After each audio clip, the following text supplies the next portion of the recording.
lending against Bitcoin, I'm gonna semi punt on because it's just grown. It's just changing. It's just changing and very different. And there's a lot. I think it's hard for me to see exactly what's gonna happen with all of that and all the players in 2025. So I'm gonna semi punt on that, but agree that it's like changing.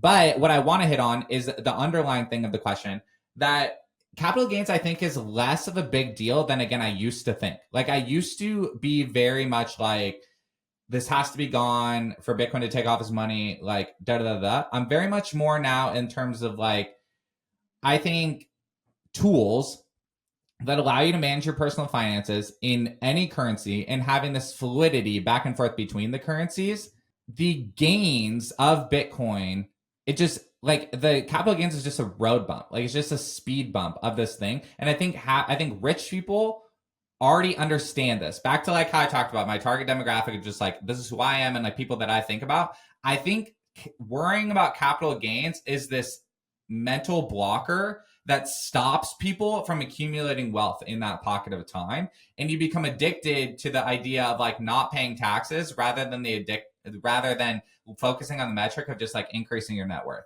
And so that's my take on capital gains. And so I think just focusing on what's the best currency to hold for my goals is better. And then you just build your team. I never was this like higher CPA guy. Like I wasn't. Like I always just do my own taxes on TurboTax and all this stuff. But I'm turning into more of a like, you just have to build your team. Like if you have a skill deficit, and understanding capital gains and how much it's eating into your like personal finance goals, sweet.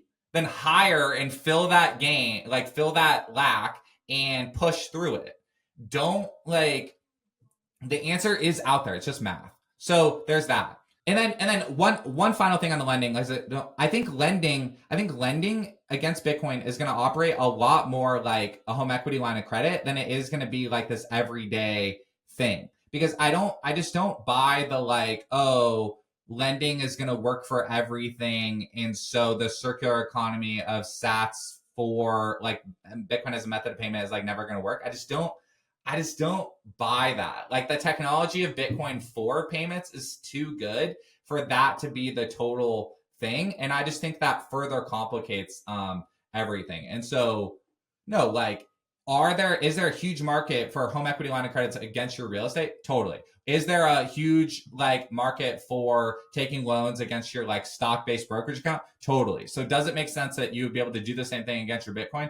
Totally. I don't think that eliminates that Bitcoin as a method of payment is going to also increase. And I don't think that's your answer for like, and I also don't believe capital gains taxes are like that big a deal. But is it a good personal finance tool to have? Totally. And do I think the like providers of it are going to change? Totally. And then one more thing is like, I do think that like fiat loans to acquire Bitcoin are also going to become more and more of a thing. And that's part of why like the Bitcoin like rewards credit card from Fold is going to like be so exciting and so interesting, because no, like your credit cards are awesome. You like have $1 short on for the entire 30-day cycle. You're earning the Fold card is going to earn in Bitcoin rewards. And so that's sweet. And that's part of, just because we're on a roll here, that's part of why some people are enticed by the whole idea of like get on zero, is because the math, there's certain people's budgets and certain people's income and certain people's things that can work where you just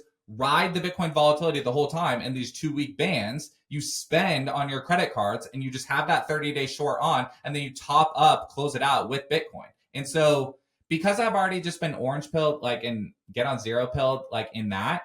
And to be clear, I don't do it all the time. Like I've tried both methods, lots of methods all the time. But because I'm already kind of down that route, I'm not like itching for Bitcoin, like Bitcoin backed loans at the moment.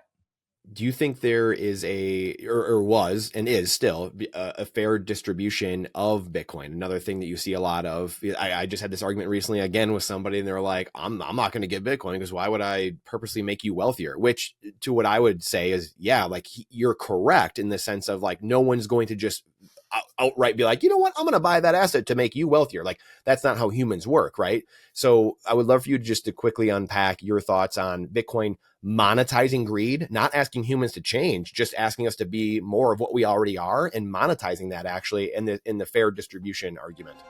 If you want the answer to that question right there, and you like that spicy clip, check it out here. Come on, we'll see you in there.